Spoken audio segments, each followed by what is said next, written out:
sentare iburanisha imanza z'iterabwoba n'izijabukiranya imipaka yakomeje kumviriza abaregwa mu rubanza rwa Paul Rusesabagina na bagenzi we mu Rwanda baregwamwo ibyaha birimo icaha c'iterabwoba. Batatu rero bakaba bireguye uyu munsi, bakaba bemeye yuko babaye abagwanyi mu mugwi wa FLN, ariko rero bagashimika kuvuga yuko binjiye mu gisirikare ku gahato. Bose bavuze yuko batumva impamvu bafunzwe, kandi abandi bagwanyi barimwo n'ababayobora ndetse ngo baracishijwe mu ngando, ni ukuvuga inyigisho zo gusubizwa mu buzima busanzwe imbere yuko bataha mu buzima busanzwe. Reka inkuru tuyibaze mugenzi wacu Jean Claude Mwambutsa yakurikiranye urubanza. Ndagijimana Jean Chrétien w'imyaka 24 ni umuhungu wa General Wilson Irategeka wari umuyobozi w'umutwe wa FLN. Yemeye ko yabaye mu mutwe wa FLN ariko ko yayinjiyemo ku gitutu cy'umubyeyi we wasabaga abana bose bujuje imyaka 18 kwinjira mu gisirikare. Abajijwe impamvu atitandukanyije n'uyu mutwe, Ndagijimana yabwiye urukiko ko yananiwe kwitandukanya n'ababyeyi be kuko arakiri mutoya. Uyu musore wafatiwe mu mujyi wa Goma umwaka ushize ngo yarageze ku ipeti rya Suriyetona mu ngabo za FLN.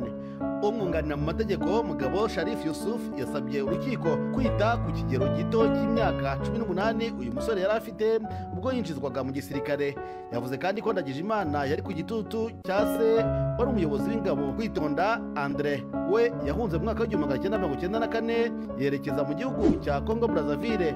Mu nkambi abasore bose ngo bategetswe kujya mu gisirikare cya Congo Kinshasa, ngo yinjira igisirikare ubwo muri Congo. Abanyarwanda ngo baje kwirukanwa mu gisirikare cy'iki gihugu ahatirwa kwinjira mu mutwe wa FDLR wari umaze gushingwa. Nyuma ya FDLR ngo yinjiye mu mutwe wa FLN wavugaga ko utagamije intambara, nyamara nawe aza gusanga udatandukanye n'uwo yahunze. Yashoboye kwitandukanya n'uyu mutwe kubera ko yatinyaga ibihano birimo n'urupfu byahabwaga abagerageje gutoroka. Kwitonda avuga ko atumva ukuntu yagejejwe mu rukiko kandi abandi bahoze mu barwanyi barashubijwe mu buzima busanzwe. Yavuze ko abasaga 400 barimo n'abari bamukuriye bamaze gusubizwa mu buzima busanzwe nyuma yo kunyuzwa mu ngando mu kigo cya Mutobo. Uwa gatatu wireguye ni Theogene Hakizimana, nawe wemera ko yabaye umurwanyi wa FLN ariko akavuga ko yinjijwe mu gisirikare ku gahato. Yahakanye uruhare mu rwego rwose mu bikorwa by'iterabwoba, asaba gusubizwa mu buzima busanzwe nk'uko byakorewe abandi.